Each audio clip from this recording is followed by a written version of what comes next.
Bienvenidos a una nueva entrevista de Furor Televisión.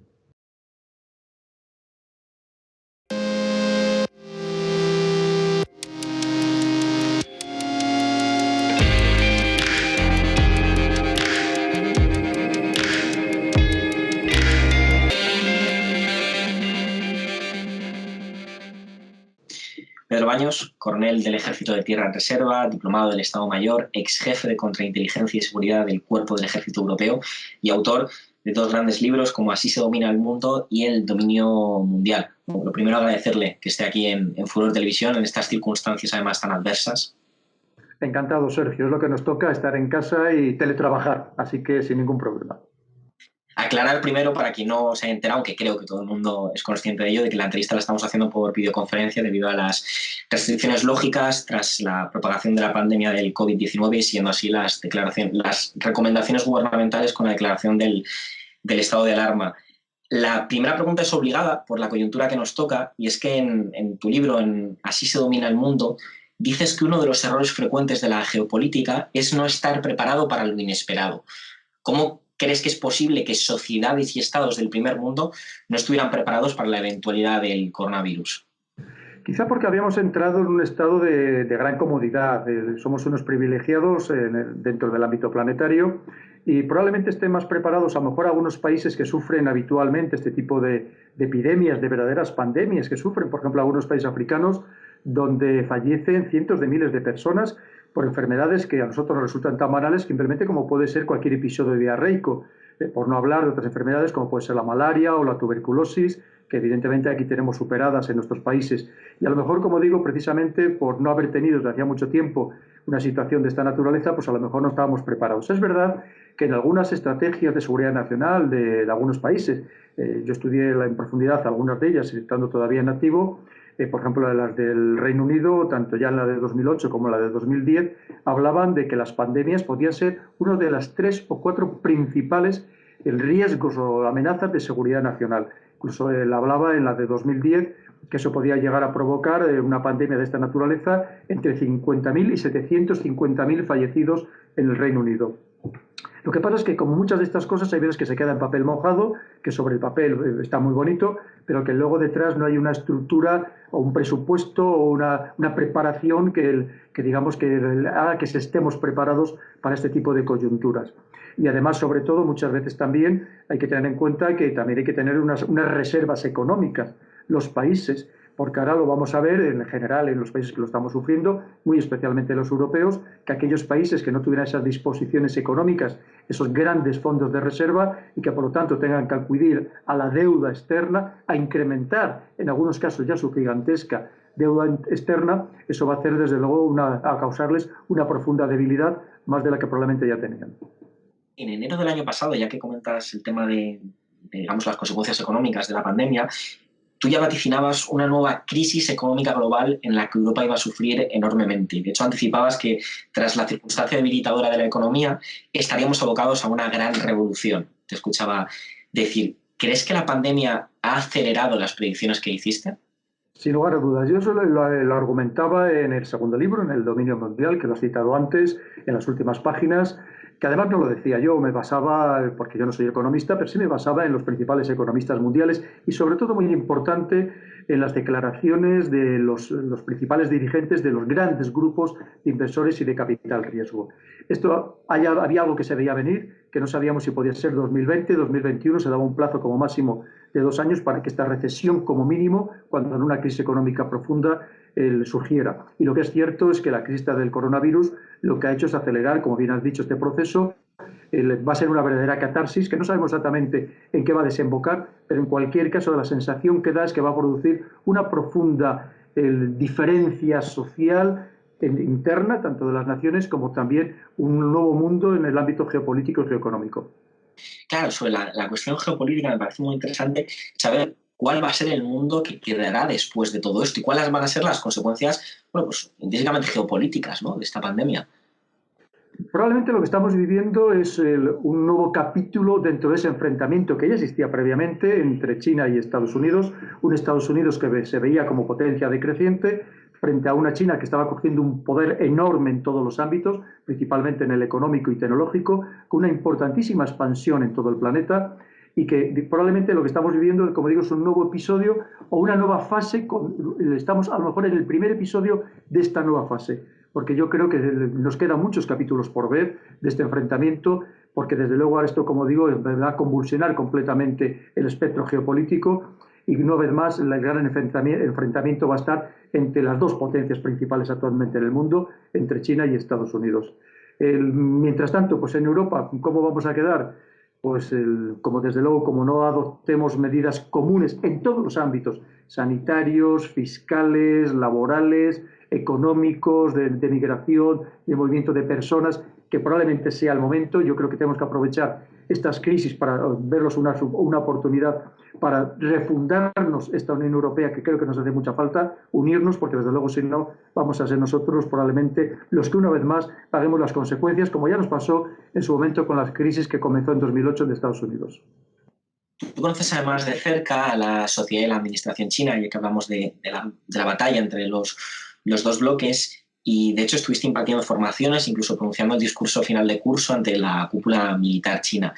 ¿Cuánto crees que puede durar y cuál es tu valoración sobre, primero, la aplicación del estado de alarma por el Ejecutivo español, y si crees que la sociedad china es, digamos, más disciplinada que las sociedades europeas y que una cuarentena que ahí duró 50 días aquí pueda durar mucho más tiempo?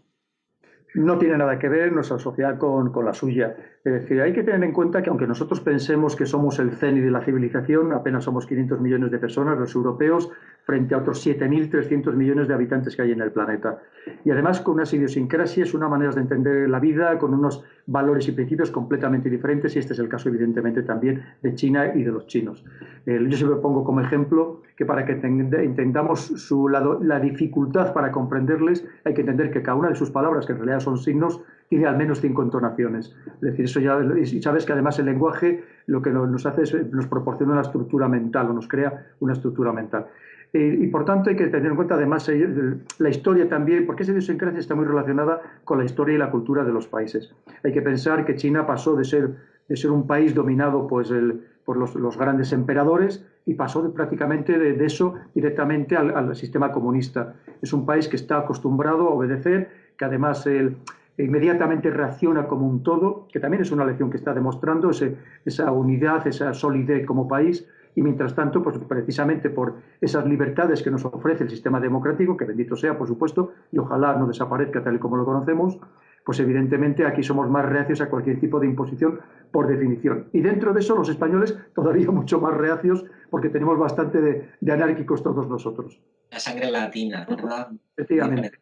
Entonces, claro, no es lo mismo, y lo estamos viendo constantemente, ejemplos lamentables de personas que están desobedeciendo a las fuerzas y cuerpos de seguridad, y cosa que no se debería hacer bajo ningún concepto, ya que si estás cometiendo cualquier tropelía por desconocimiento, inmediatamente que te llamara la atención, lo propio sería reaccionar positivamente y seguir las indicaciones de los policías, la Guardia Civil o policías autonómicas o quien sea. Por lo tanto, como digo, aquí nos va a costar algo más que reaccionar. También hay que tener en cuenta, cuando me decías la posibilidad de hasta cuándo puede llegar la ampliación de este estado de alarma, yo creo que nos debemos ver en el espejo de Italia. Italia, que todavía ahora mismo probablemente no haya llegado al pico, donde estamos viendo casos muy notables o cómo se va incrementando el número de contagiados, el número de fallecidos, y probablemente ellos nos lleven 15, 20 o 20 días o un mes de adelanto. Y con lo cual significa que a lo mejor esos 15 días, acaba de decir el gobierno que va a prorrogar este estado de alarma, sean insuficientes y nos vayamos a lo mejor a un mes o mes y medio más, con todas las consecuencias tan sumamente graves que va a tener más allá de la salud para la economía nacional, que hay que tener en cuenta que si esto se alarga efectivamente 2 meses y medio, 3, habrá muchas industrias o muchas empresas, sobre todo pequeñas y medianas empresas y autónomos, que queden tan sumamente tocados que prácticamente sea imposible que vuelvan con naturalidad a su rutina laboral. Artículo del periódico La Razón, y siguiendo lo que hablamos antes de la confrontación China-Estados Unidos, este medio se hacía eco de las declaraciones de un portavoz del Ministerio de Exteriores de China que ha sugerido que habría sido un soldado estadounidense quien llevó el coronavirus a Wuhan. Y al mismo tiempo, Donald Trump minimizaba en un principio las consecuencias del COVID-19 y lo apodaba el virus chino. ¿Qué valoración haces de este juego de propaganda entre las dos fracciones? Pues hay que tener en cuenta que dentro de este enfrentamiento entre las grandes potencias se juega en muy distintos frentes. Uno de ellos, precisamente, además de la economía, de los instrumentos económicos, se juega también a través de la propaganda, la manipulación mediática, la desinformación. Es un juego tradicional, lo que pasa es que hoy en día lo padecemos todos y además de manera universal e instantánea. Efectivamente, por un lado Trump pues, le llama el virus chino claramente para desprestigiar a China, pues considerarlo como un país atrasado, un país que no tiene ninguna norma sanitaria o que no las tiene como lo pueden tener los otros países más avanzados, considerarlo pues es un país donde no se respetan los derechos humanos. Y por otro lado, pues China está haciendo una labor de contrapropaganda, entre otras cosas.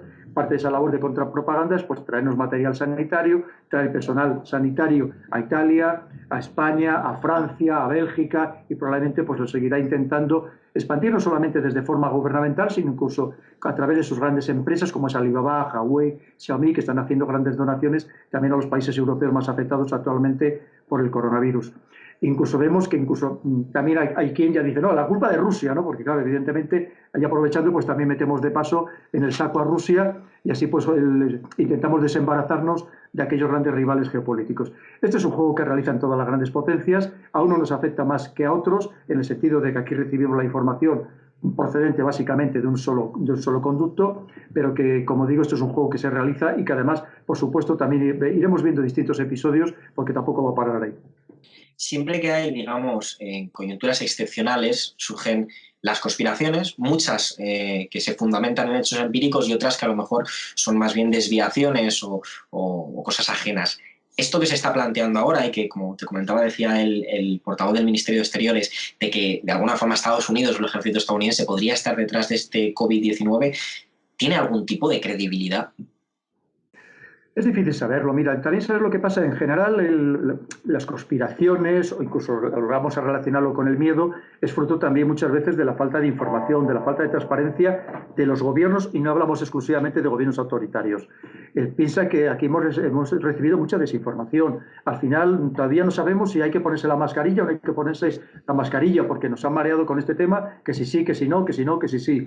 Tampoco sabemos al final si esto ha sido una zoonosis procedente de un animal. Se habló primero de un murciélago, luego que si el pangolín, luego que si el lagarto, que si el mono, tampoco sabemos exactamente de dónde ha surgido. Y tenemos un caso muy notable que ha salido en todos los medios nacionales principales, que es el caso del ibuprofeno, que nos dijeron durante los últimos días, nos habían estado diciendo que según un informe de la Organización Mundial de la Salud, que las personas que estuvieran infectadas o que estuvieran en ese momento padeciendo los síntomas del coronavirus, que no tomaran ibuprofeno, porque aquello podía acelerar el proceso e incluso llevarles a la muerte, ¿no? Que aquello aceleraba la letalidad del coronavirus.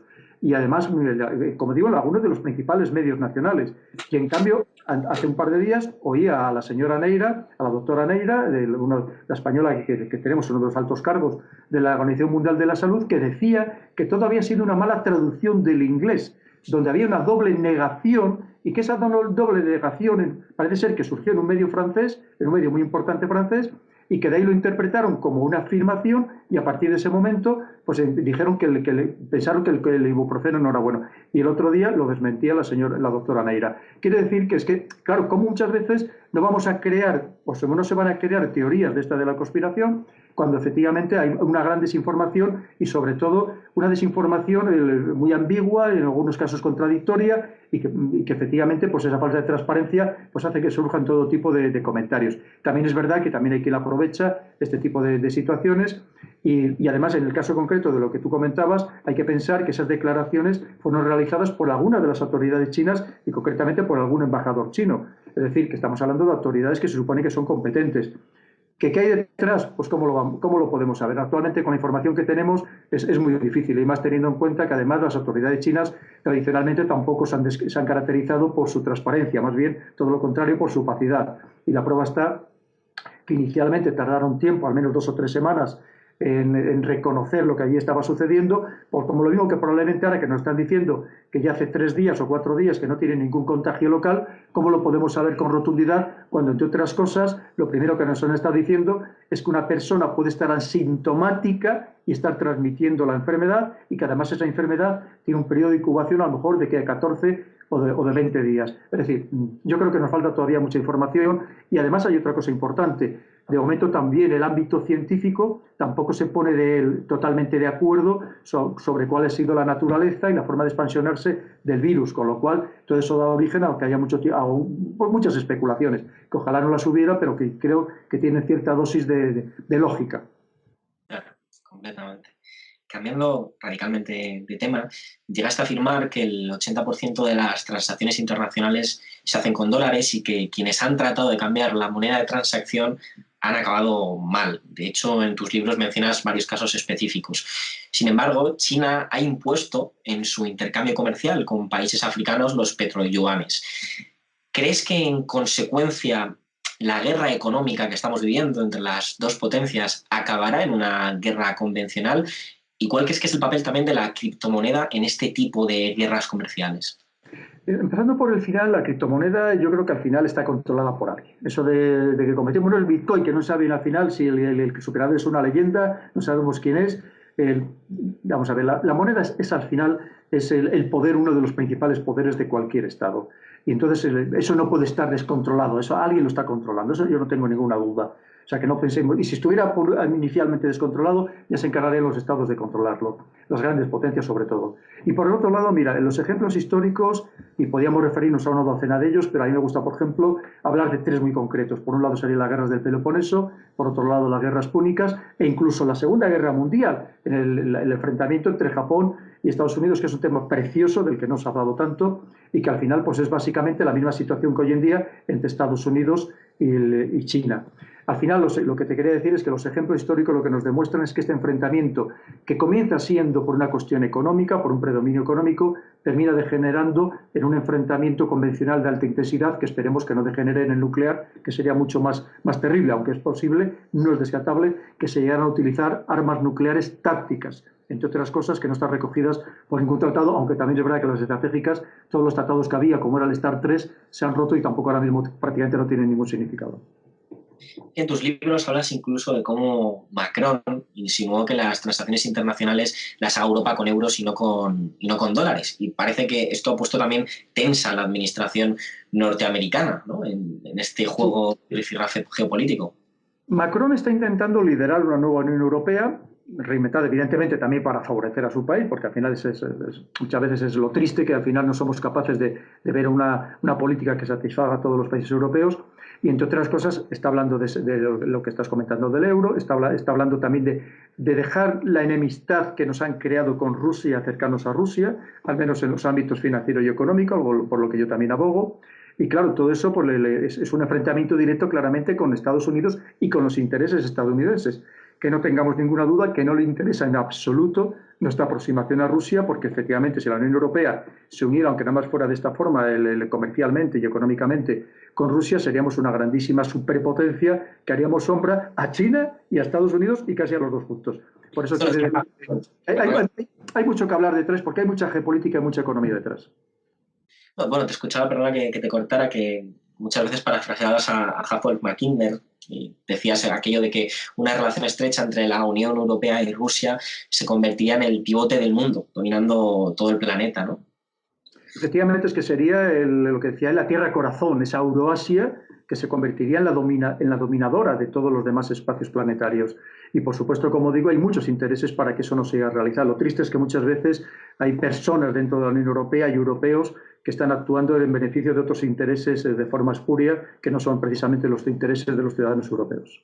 Aquello que se contaba de las tramas rusas por todas partes y además que tú mismo te has visto afectado por este tipo de propaganda. Sí, aquí hay dos tipos de personas, los que lo leen en los libros y los que lo viven, ¿no? Y creo que algo he vivido yo al respecto. Efectivamente. Estados Unidos ha evitado siempre que la Unión Europea sea una verdadera unión política con un ejército independiente. Y de hecho tú has estado siempre por la labor de defender esto del ejército europeo. ¿En qué podría desarrollarse esta teoría de construir un ejército europeo al margen de la OTAN? Mira, verás, el problema que existe, además de que efectivamente, vamos a ver, la OTAN es un gran instrumento geopolítico para Estados Unidos. Si nosotros hemos ido a cualquier operación de la OTAN ha sido porque Estados Unidos así lo decide y así lo ordena a los demás países de una forma o de otra. Y tenemos los casos bien claros pues, de las operaciones en Afganistán, por ponerte un caso que al final hemos visto que han sido absolutamente infructuosas con todos los muertos y con todo el coste económico que ha supuesto. Pero Estados Unidos es el que lo lidera y además una OTAN que se ha fortalecido, que ha duplicado prácticamente el número de países con respecto a los que tenía en 1991, a pesar que según Gorbachov la OTAN le había prometido que si desmantelaba el Pacto de Varsovia, la OTAN no solamente no se ampliaría, sino que además poco a poco también se iría desmantelando porque había perdido su sentido de ser. Y no solamente eso, sino que además hay países que son casi de facto miembros de la OTAN, además de los países de la Asociación para la Paz o de los países del diálogo mediterráneo, pero estamos hablando de países como Colombia o a lo mejor probablemente en un futuro Brasil, que es lo que pretende Trump. Evidentemente Trump jamás se va a desprender de la OTAN. Pero por otro lado hay que pensar que para que una estructura militar funcione, lo primero que tiene que tener es un enemigo existencial común, y es lo que no tenemos en Europa. Aquí hay países del norte de Europa, como pueden ser los países bálticos o como puede ser Polonia, que están mirando claramente hacia Rusia y nosotros tenemos otras preocupaciones. Los países del sur tenemos otras preocupaciones, empezando por la extensión del terrorismo yihadista en el Magreb o en el Sahel, o todo el significado que tenemos, la preocupación que tenemos con esas personas que no hacen ni más ni menos que lo que haríamos cualquiera de nosotros, que todos esos millones de refugiados sirios que están intentando volver a llamar a nuestras puertas europeas. Es decir, aquí tenemos otras preocupaciones diferentes. Eso es lo primero que casi impide de una manera absoluta el que lleguemos a tener un ejército europeo. Además de que existen otras problemáticas, como puede ser la disparidad de medios, no lo mismo los medios que tiene Malta, evidentemente, que una Francia que tiene esta capacidad nuclear. Estamos hablando de la disparidad de objetivos e incluso la disparidad de los pueblos de cada país sobre cuáles serían las misiones que podrían desarrollar sus Fuerzas Armadas. Es decir, es muy complejo y esa es precisamente una de nuestras grandes debilidades, que no nos ponemos de acuerdo ni siquiera para las cuestiones más estructurales, con lo cual al final pues lo estamos viendo, es que ni siquiera algún tema tan sensible como ha sido este del coronavirus, pues vemos lo que se está tardando en reaccionar y aún así con disparidades muy notables entre ciertos países, incluso a la hora de aplicar las medidas profiléticas o las medidas sanitarias. Fíjate, cayó la Unión Soviética, cayó el muro de Berlín y sin embargo la OTAN persistió y siguió tratando de tener una razón de ser, una razón de existencia, ¿no? Siempre con la búsqueda de ese enemigo externo. ¿Crees que el COVID-19 de alguna forma puede, retomando el tema anterior, puede convertirse en el muro de Berlín, en la metáfora del muro de Berlín del pacto neoliberal? Pues puede ser, ya digo que es que ahora mismo es muy difícil prever las circunstancias. Lo que sí es cierto es que luego habrá que replantearse muchas cosas, habrá que replantearse el orden social que se había establecido, el orden económico, como yo decía, decía en algunas entrevistas, en algunos principales medios españoles, que si seguíamos así Europa estaba abocada a una revolución por todo el significado ahora mismo de una juventud, que en muchos casos con trabajos discontinuos, mal pagados, frustrada porque no podía desarrollar con plenitud todo aquello para lo que se había preparado en muchos casos, que tenía que estar saliendo de España para irse a otros países, en fin, todo aquello. Entonces tenemos que replantearnos probablemente todo lo que se había creado, que a lo mejor estábamos dirigiendo o levantando un árbol que se estaba torciendo en exceso, ¿no? Que a lo mejor tenía unas raíces muy profundas, pero que algunas de las ramas se estaban torciendo en exceso, y a lo mejor es el momento para terminar de enderezar y crear una sociedad mucho más justa, en todos los ámbitos, en el ámbito social, en el ámbito económico y en el ámbito político, que también es verdad que la democracia desgraciadamente se había desgastado mucho con todos los casos de corrupción que habían inundado pues, muchísimos países y además por parte de prácticamente todos los grupos políticos. ¿Y qué significaba? Pues que todo eso, como digo, era una serie de disfunciones que a lo mejor es el momento de corregirlas. Llevándolo, por ejemplo, al interno personal o al generacional que me toca, yo tengo 22 años y me encuentro en la coyuntura de que soy parte de esa generación que maduró y se socializó política y socialmente en torno a la crisis del 2008 y la caída de Goldman Sachs, y que ahora no tiene ningún tipo de expectativa de futuro, ¿no? O sea, sales licenciado, titulado de una carrera o de cualquier tipo de formación y te encuentras con un sistema laboral, con un mecanismo laboral que te condena a la temporalidad, fundamentalmente a la temporalidad y a la precariedad, ¿no? Todo esto, de hecho, tú especificabas mucho que podía desembocar en una revolución, ¿no? Por la cuestión generacional. De hecho, en tus libros veía que hablabas de cómo los estados se preparaban porque la juventud estaba intrínsecamente ligado a la revolución como concepto, ¿no? Hasta Salvador Allende decía aquello de quien no es joven y no es revolucionario, es una contradicción hasta biológica. Sí, aquí, por no hablar de Salvador Allende, aquí tenemos el caso de José Antonio Primo de Rivera, que decía que no quería a su lado a nadie que tuviera más de 30 años porque había perdido el espíritu revolucionario. Efectivamente es así, pero mira, yo sobre todo lo que me gustaría es ver el ejemplo, porque tenemos que aprender del ejemplo de los demás, de lo que pasó con las revueltas árabes, esas mal llamadas primaveras árabes, que surgen precisamente por unas juventudes, curiosamente en los lugares donde la juventud estaba mejor formada, como era Túnez, como podía ser también Libia, cuando era la educación y la sanidad era la mejor de toda África, quitando las ciudades autónomas de Ceuta y Melilla, porque precisamente esa frustración de estar preparados, pero de no poder tener un futuro digamos, en concordancia con aquello para lo que te has preparado, que te ha costado tanto sacrificio personal, intelectual, económico, que has tenido que dejar muchas cosas al lado, incluso pues, de salir con tus amigos o de estar con tu familia. Y claro, y de repente ves, como bien has dicho, que tienes un futuro que no es aquello para lo que te habían contado. Cuando tus padres te decían, mira hijo, tú estudia, tú trabaja, que esto esfuérzate, que esto verás cómo te va a servir para algo, y de repente dices, no me ha servido para nada, ¿no? Incluso personas con formación, pero verdaderamente extensa, con doctorados, con varios idiomas, y que tienen unos sueldos ridículos, podríamos decir, que desde luego inferiores a los que podían tener sus padres o sus abuelos, y que en algunos casos se estaba dando la circunstancia de que había jóvenes con muy buena formación y con un trabajo incluso con un contrato permanente que estaban ganando la mitad de lo que estaba ganando o lo que estaba percibiendo su abuelo de pensión si tenía la pensión máxima. Eso no había pasado nunca, no había pasado jamás. Entonces, eso estaba creando, estamos viendo una sociedad muy artificial en el sentido de que muchos jóvenes estaban viviendo gracias a las ayudas de sus padres y de sus abuelos.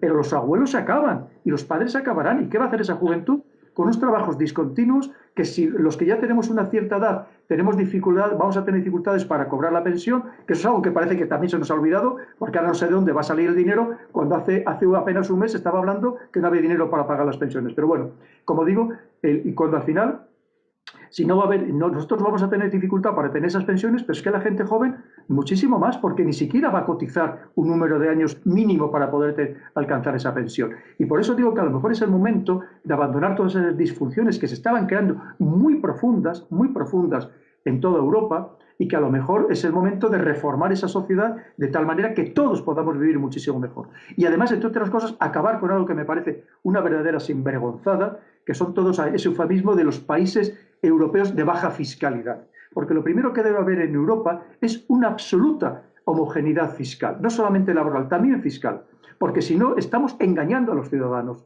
O sea, que Netflix o cualquier otra multinacional esté localizada en Holanda o en Irlanda o en Luxemburgo o en Malta pagando impuestos prácticamente mínimos, eso es un insulto a los ciudadanos. Y eso tenemos que ponerle coto de una vez por todas. Y a lo mejor es el momento de hacerlo, Sergio. Completamente, completamente. Retomando ya tus libros, en un capítulo del Así se domina el mundo, hablas de los principios geopolíticos inmutables. Para que lo conozca la audiencia, ¿qué significan estos principios?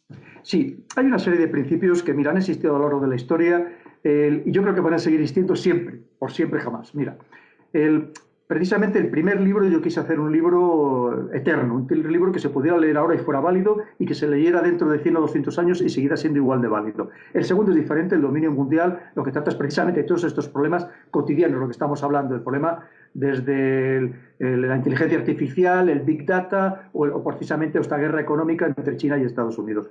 Pero en el primer libro de esos principios inmutables, es que hay algunos que son claros. Vemos el primero de ellos, la economía manda.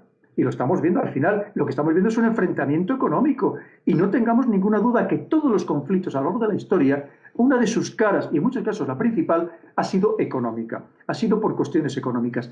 Nadie va a la guerra para perder, nadie va a la guerra por filantropía, eso es lo que nos cuenta, o por heroísmo, o por algo romántico, no. Se busca, el que está manejando la guerra siempre busca beneficios económicos, porque al final la economía, lo que te permite es tener el poder absoluto, no tengamos ninguna duda.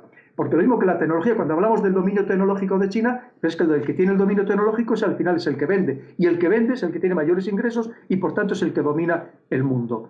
Eso para mí es uno de los grandes principios universales y que va a seguir siendo así. Pensemos que por mucho que la sociedad esté robotizada, esté digitalizada, al final, detrás, siempre habrá una persona que, entre otras cosas, como ponía en el primer libro, Así se domina el mundo, esté apoyándose o digamos, condicionada por esos pecados capitales, por esas pasiones, que una de las principales es el ansia de dominio sobre el resto de los seres humanos.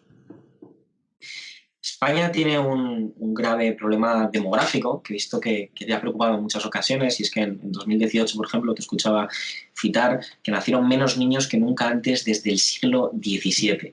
Pero el problema no es solo español, sino europeo, y contrasta además con otras naciones como Nigeria, que en pocos años tendrá más población que toda la Unión Europea. Y parece que todavía hay quienes hablan de las fronteras como si fueran algo, digamos, que no es necesario o práctico, cuando es fundamental para cuestiones como la que nos acontece. ¿Crees que esto es una bomba de relojería para la sociedad occidental? Lo es, hay que pensar lo mismo. Es que cuando hablamos de falta de natalidad tenemos que enlazarlo con algo también muy importante, que es ni más ni menos que la ampliación de la esperanza de vida. Es decir, que la combinación es absolutamente explosiva, porque cuando hablamos, por ejemplo, ¿por qué en España están muriendo a lo mejor tantas personas afectadas por el coronavirus? Precisamente porque aquí teníamos una de las mayores esperanzas de vida, la segunda mayor del mundo, detrás de Japón, superior en 3 o 4 años, por ejemplo, a Alemania. ¿Y para qué vamos a hablar de lo que está sucediendo en África? Cuando decimos que África parece que no le está afectando, que primero no lo sabemos si le está afectando o no le está afectando, porque allí, desgraciadamente para ellos, no tienen nuestro sistema de seguridad social y evidentemente nuestro sistema sanitario, y ellos a lo mejor ni le están haciendo los test, ni a lo mejor le están confundiendo con otras enfermedades. Pero en cualquier caso, allí también la población es mucho más joven, muchísimo más joven la media. Con lo cual, si esto vemos que está afectando principalmente a personas mayores, a partir de unos 65 o 70 años, pues evidentemente ellos no tienen el mismo problema. Pero por otro lado hay que pensar que si unimos ese cóctel de falta de natalidad con el aumento de la esperanza de vida, que se hablaba que si esto seguía con los avances en biotecnología que existían y los avances en sanidad, probablemente se llegara hasta los 120, 130 años en poco tiempo, claro, ¿quién va a pagar todas esas pensiones? Y tanto era así que ya la Comisión Europea estaba hablando de considerar personas no humanas a los robots, porque alguien tiene que pagar las pensiones. Claro, porque es que lo que hablamos es que esto no es un juego, porque es una cosa tremendamente seria, que además es un problema que no es un problema ya de dinero, es un problema, es una cuestión cultural que ha permeado la sociedad, y ahora mismo tú en general a una pareja, porque tú le vayas a ofrecer 4 o 5 mil euros anuales por tener un hijo, probablemente eso no le vaya a condicionar o no le vaya a presionar lo suficiente como para tener un número de 2 o 3 hijos que serían necesarios para mantener solamente la población actual. Claro, claro, eso es fundamental. Creo que tiene que ver también con, digamos, el primer reducto de colectividad, de comunidad, que era la familia, ¿no? La familia se construyó como primer reducto de colectividad y de comunidad, ¿no? Y de alguna forma parece que el avance geopolítico, ideológico y cultural de las civilizaciones nos lleva a abandonar la colectividad cada vez más, a abandonar el instinto de comunidad política, ¿no? Y que sin embargo yo escucho a muchos compañeros de mi generación y de mi juventud que ni siquiera se plantean el hecho de formar una familia hoy día, que te planteas tu propio futuro personal, individual, y no el de la familia. Y estoy completamente de acuerdo contigo en lo que dices de que no tiene que ver intrínsecamente con una cuestión monetaria o de condiciones de vida, ¿no? Sino que es una cuestión intrínsecamente cultural, ¿no? Claro. En los países del tercer mundo los hijos por familia son unas cifras mucho más diferentes que las nuestras. Incluso en Asia o en China, con una clase media sentada a lo largo de estos años, sigue habiendo una natalidad mucho, mucho mayor. Permites con todo el significado que tiene, porque es verdad que, por ejemplo, en el Reino Unido o en Suecia, en los países nórdicos en general, que son países todavía mucho más individualistas que nosotros, más materialistas, claro, es que a lo mejor la mitad de la población vive sola, con todo lo que ello significa. En estos momentos ahora pensemos que decimos, sí, al principio te puede hacer mucha gracia estar 3 o 4 días tú solo en casa, pero llega un momento ¿con quién hablas? Porque además, si no tienes a alguien con quien compartir tus conversaciones, tus pensamientos, toda la información que vas a recibir va a ser a través de los medios electrónicos, sea la televisión, sea internet, y ojo, eso puede permitir un condicionamiento terrible de la sociedad. Y luego además nosotros precisamente, como todavía mantenemos esto en esos familiares, no se debe olvidar que cuando ha habido los años malos de la crisis, muchas personas han sobrevivido gracias al apoyo familiar, una vez más, de esos padres y de esos abuelos, que en algunos sitios, o si hubiéramos vivido en otras circunstancias, ya no lo hubiéramos tenido. Entonces, te quiero decir que efectivamente estamos yendo hacia una sociedad muy diferente, que yo no sé si es mejor, habría que valorarlo con mucha profundidad, con mucho detalle, pero desde luego en cualquier caso muy diferente de la que han vivido a lo mejor nuestros antecesores. Completamente. En 2018 fuiste candidato a liderar el Departamento de Seguridad Nacional de la Moncloa en una campaña de asesinato social, como curiosamente de la que explicas en tus libros, impidió que fueras electo. ¿Qué sabes de aquella campaña de desprestigio hoy día y quiénes estuvieron detrás? Pues mira, de ese tema te voy a contar, te voy a responder muy brevemente. Primero, salí nombrado de palabra de Moncloa como el director de Seguridad Nacional y segundo jefe del gabinete del presidente, con categoría de subsecretario de Estado, pero salí nombrado de palabra. Me habían dicho que al día siguiente o en 2 días saldría publicado en el Boletín Oficial del Estado. Inmediatamente no acababa de salir de allí y se había organizado efectivamente una gran campaña mediática de desprestigio con falsedades absolutas, que ahora que tanto que hablamos de desinformación y de fake news. En aquel momento me faltaba mucha información. A día de hoy te puedo decir que tengo muchísima información, pero de momento me la guardo para mí. La tengo en 5 o 6 discos duros repartidos por toda España. Tengo prácticamente toda la información, a lo mejor todavía me quedará algún fleco, pero de momento prefiero no seguir hablando, no hablar más del tema. Ya llegará algún día que podamos aclarar, porque desde luego podría tener graves repercusiones nacionales e internacionales. Seguramente. Recuerdo, bueno, se ha publicado en algún medio, ¿no? Hablando de una ONG, hablando de también las vinculaciones con el periódico El País, pero esperaremos a cuando nos lo puedas contar, para que aquellos que nos emocionamos tanto, además, ¿no? Cuando salió aquella noticia, pues mira, parece que van a tomar una muy buena decisión el Ejecutivo español, pues de pronto nos vimos con la noticia de que se daba en marcha atrás a esto. Pues mira, ahora que has dicho eso, mira, si a mí me suponía un gran trastorno personal y familiar, no te quepa ninguna duda. Yo lo hice porque yo soy un militar en la reserva y por lo tanto estoy a las órdenes tanto de la señora ministra de Defensa como del presidente del gobierno, y si me dicen ven, yo tengo que ir, entre otras cosas por obligación. Y aparte, por supuesto, lo consideraba un reto personal y me parecía que debía estar ahí, a pesar de todos los inconvenientes que me planteaba. Pero te quiero decir que cuando aquello no fructificó, tampoco me supuso ningún trauma en absoluto, pero sí es verdad que hay algo que me había ilusionado profundamente, y era por el hecho de que yo no tenía ninguna relación con el Partido Socialista, no había visto a Pedro Sánchez, presidente del gobierno, jamás en mi vida. Conocía, pero muy ligeramente, a Iván Redondo, de coincidir con él en algún programa de televisión, concretamente en Antena 3, en Espejo Público, que me había parecido un joven muy brillante, claramente muy brillante, muy inteligente, y además habíamos establecido un buen feeling, una buena relación, pero nada más. Pero sobre todo porque yo no era nada, yo provengo de una familia de origen humilde, que no tengo ningún contacto, y si simplemente pensaba que me habían elegido efectivamente porque a lo mejor tenía algún conocimiento que podía poner al servicio, por supuestísimo, de España allí donde haga falta. Y además con un currículum como el que hemos mencionado al principio, ¿no? De notable cualificación para el puesto que se te encomendaba. Yo entiendo que esto además, como bien comentas, lo hacías por servicio a España, fundamentalmente, por el servicio a la nación, como te tocaba. También se desató una polémica similar respecto a ti en el Reino Unido, acusándote de antisemita y obligándote a dejar de imprimir las distintas ediciones de tus libros. ¿Por qué crees que te censuraron? Mira, enlazado con lo mismo, y también te lo voy a decir muy brevemente, sé que te gustaría que habláramos mal, pero no lo voy a hacer. Mira, porque ahora mismo para destruir a una persona y una serie digamos, de sanbenitos que es necesario colgarle, como digo, para intentarle acabar con él desde el punto de vista social. El primero fue el de que yo era pro-Putin, vale, entonces, o pro-ruso. Como aquello no les funcionó porque no funcionó, pues entonces empezaron con el siguiente. Y hoy en día, que te acusen de antisemita es algo muy grave. Aquí en España a lo mejor no le damos el pleno significado, pero hay que pensar que en Alemania o en el Reino Unido hay leyes específicas al respecto, que incluso si aquello se llega a valorar o a alguien a denunciarte en un juzgado, te pueden llegar a juzgar en ese país como un grave delito y te pueden meter en la cárcel. Quiere decir que es un tema muy grave. Y si eso no hubiera funcionado, que les funcionó muy parcialmente, pues porque además no se sostenía en absoluto, porque era por irracionalidades tales o por absurdos tales, como que en la portada aparecía un pulpo que además yo no había tenido nada que ver en absoluto en el diseño de esa portada, era tan absurdo como eso, o porque, por ejemplo, citaba a Goebbels en el libro, por supuesto citaba a Goebbels como ejemplo del gran manipulador mediático del siglo XX, punto, pero sin hacer ninguna alabanza en absoluto.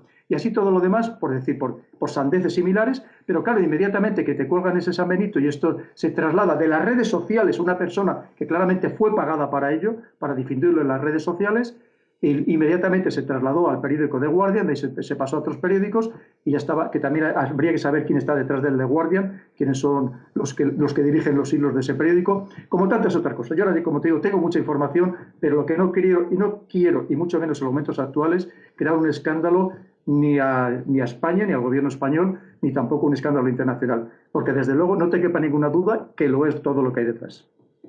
Convencido estoy y seguro que abrirá portadas o por lo menos medios como el nuestro estaremos atentos cuando decidas publicar todo aquello por una cuestión de justicia, simplemente, no Gracias, Sergio. por nada más. Ahora te voy a hacer una serie de nombres y conceptos para que me digas qué es lo que te viene a la cabeza al escucharlos, así en pocas palabras. La demonización del enemigo. Es lo habitual y lo estamos viendo. Inmediatamente que se pretende atacar a alguien, el primer proceso es la demonización, es decir, considerarle a alguien que es necesario ser atacado, porque es una manera de convencer a la población para que si no te impulse a ello, incluso simplemente que sea pasiva, que te permita actuar. Entonces, ese proceso es absolutamente básico en cualquier conflicto. Manipulación mediática.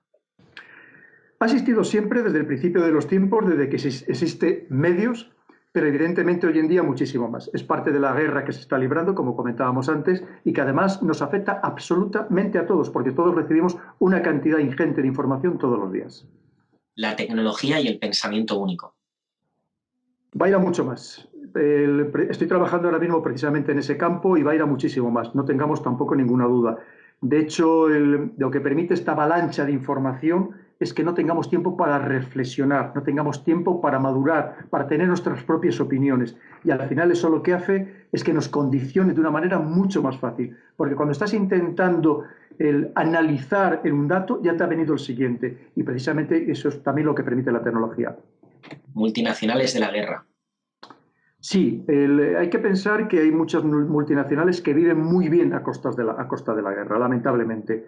Y además hay un tema que me parece también muy triste, que curiosamente los principales exportadores de armamento del mundo sean los 5 miembros permanentes del Consejo de Seguridad de Naciones Unidas, que según la Carta de Naciones Unidas son los responsables de garantizar la seguridad y la paz en el mundo. Me parece terrible, simplemente terrible.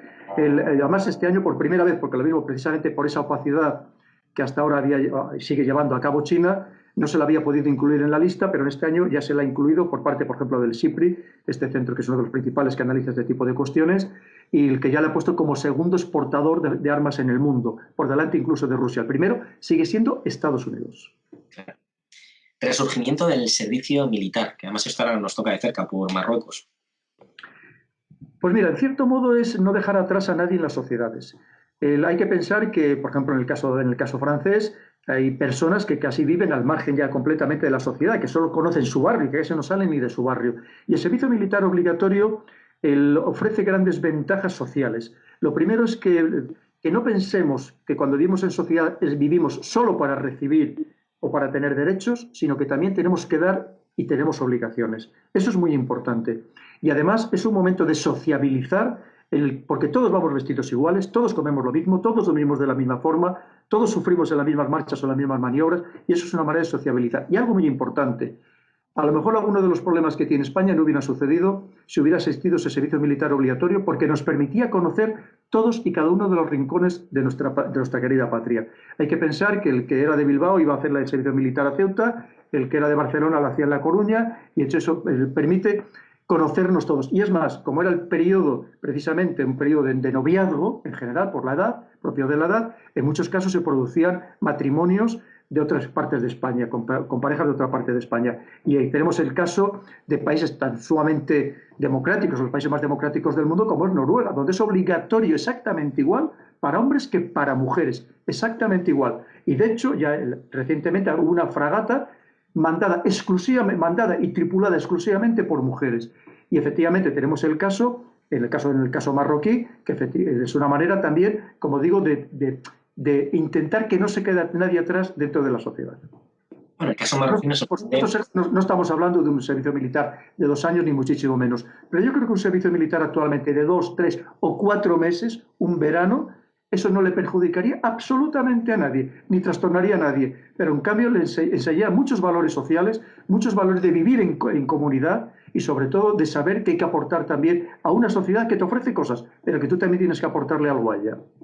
Claro, veo, sobre todo te decía por la diferencia que hay entre el servicio militar marroquí, ¿no? de 2 años, que es una formación militar preparada prácticamente para una guerra, comparada con la del servicio militar en Francia, ¿no? Que creo que era de un mes, me parece, y que digamos, tenía unas características diferentes, más parecidas a esto que me comentabas, ¿no? Más sociales que militares. Claro, no tanto para preparar a la gente para ir a una acción militar, sino para construir todo esto que mencionabas antes, ¿no? Pero mira, muchas veces, si me permites también, Sergio, el problema es que a lo mejor puede haber jóvenes que solamente hayan jugado a la guerra con videojuegos. Y se crean que esto efectivamente, pues nada, eso es algo, es una excursión, que la guerra siempre se va a ganar y que por qué no vamos a ir a la guerra, ¿no? Es poco menos que ir a un picnic. Y cuando tú haces unas maniobras, aunque solamente un mes o 2 meses, pasas las penurias de estar durmiendo a la intemperie, lloviendo o pasando frío, hacer una marcha extenuante durante muchísimos kilómetros, ya como que la cosa la empiezas a ver diferente. Y ya cuando empiezas a oír los tiros desde muy cerca, a lo mejor también ya aquello te hace replantearte que no es tan fácil ir a la guerra. Y a lo mejor también eso puedes tener un gran valor social. Y luego, efectivamente, no es lo mismo el desarrollo, evidentemente, en Francia que las necesidades que puedan tener en Marruecos, que son diferentes. Ya para finalizar, te voy a decir los últimos conceptos ya con la mayor brevedad. Robotización de la guerra. Algo muy peligroso, porque si la guerra de por sí siempre ha sido inhumana, vamos a hablar de una deshumanización absoluta de la guerra, con una falta de empatía total. Y eso es muy terrible, no solamente para los que participen en la guerra directamente, sino para toda la población civil que al final termina también pagando las consecuencias de la guerra. Diplomacia coercitiva. Sí, la diplomacia para que funcione siempre tiene que estar respaldada por la fuerza. Es decir, tú puedes decir aquello, no, vamos a llevarnos bien. Sí, pero vamos a llevarnos bien, ojo, porque si no nos llevamos, tengo el que viene detrás con el garrote y nos va a dar a todos, ¿no? Es decir, esa es un poco esa diplomacia que es esencial, que digamos que esté, como digo, respaldada por la fuerza, que esa sería, en definitiva, lo que significaría. Control de los recursos naturales. Bueno, es que es la hora y está empezando todo el mundo a aplaudir. Claro, lo tenemos en directo, fíjate. Tengo a toda la familia y a todo el vecindario aplaudiendo. Que, por supuesto, un recuerdo entrañable, como no, para todo nuestro personal sanitario que está haciendo este grandísimo esfuerzo. Y también otro recuerdo entrañable para todos los miles de españoles que todavía están intentando volver a España, en algunos casos en situaciones muy penosas, y ojalá puedan retornar pronto a su hogar. Qué bonito, además, que haya coincidido con la entrevista en este momento. Decía, siguiendo con esto, control de los recursos naturales. Sí, hay que pensar que los recursos naturales son esenciales para el proceso productivo. Proceso productivo, y no solamente para eso, sino también para alimentar a las poblaciones, con lo cual se ha luchado siempre por ellos y se sigue luchando. Otra cosa es que el recurso natural vaya variando lo que es necesario en cada momento, pero hay que tener en cuenta que siempre han sido necesarios y seguirán siendo necesarios también en el futuro. Siria y Bashar al-Assad. Uy, ahí podríamos estar hablando durante muchísimo tiempo. Porque claro, ahí también el debate es, ¿preferimos dejar a Al-Assad en el poder o preferimos dejar a lo mejor a los yihadistas, incluido Al-Qaeda, que todavía intentan dominar una parte del país y les gustaría hacerse con el control de todo el país? Un tema muy complejo que no es tan fácil de decir en 2 o 3 palabras. Julia, ¿verdad? Sí, ¿no? Rebeldes, además, que algunos tachaban de democráticos y que luego resultaba que eran yihadistas, ¿no? Eso es un tema complicadísimo. Y ya para ir acabando, Iker Jiménez. Pues mira, una persona que hay que conocerla de verdad. Un hombre que te lo digo yo, que creo que puedo presumir de su amistad, absolutamente honrado, transparente, que le gusta encontrar la verdad y que cualquiera que piense que no es así, desde luego claramente es porque no le conoce personalmente. Y además, sobre todo, y en mi caso concreto, me ha demostrado que es un amigo absolutamente leal, como a todos nos gustaría siempre haber tenido, y ojalá todas las personas pudieran tener un amigo de verdad como él, que les defienda a ultranza. ¿Y la mesa del coronel, la última? Pues ojalá volvamos pronto, porque yo creo que es necesario, como decía yo, para que cada uno pensemos por nosotros mismos y no nos dejemos influir por aquellas ideas que nos tratan de inculcar los demás. Eso queda justo, es el Furor Político, una sección que teníamos nosotros en nuestro canal. También finalizamos con lo mismo, con no dejes que nadie piense. Pues me alegro de haber coincidido. Le voy a poner ya, para acabar, la pregunta del anterior invitado, de Fernando Rueda. ¿Consideras que el fin justifica los medios para proteger a un Estado o a una empresa de los enemigos que acechan? La respuesta es bien clara, depende de las circunstancias. Es muy difícil decir sí o no a una cuestión tan sumamente compleja. Como digo, hay que valorar las circunstancias en cada momento. Si se trata de evitar un mal mayor, y siempre aquello que sea en beneficio de los ciudadanos y no de los poderes fácticos, podríamos hablar de ello, ¿no? Como digo, son decisiones muy terribles que desde luego no es fácil verse envuelto en ese tipo de decisiones, para la redundancia, pero que desde luego, como digo, depende de las circunstancias, no se puede concretar en nada en particular.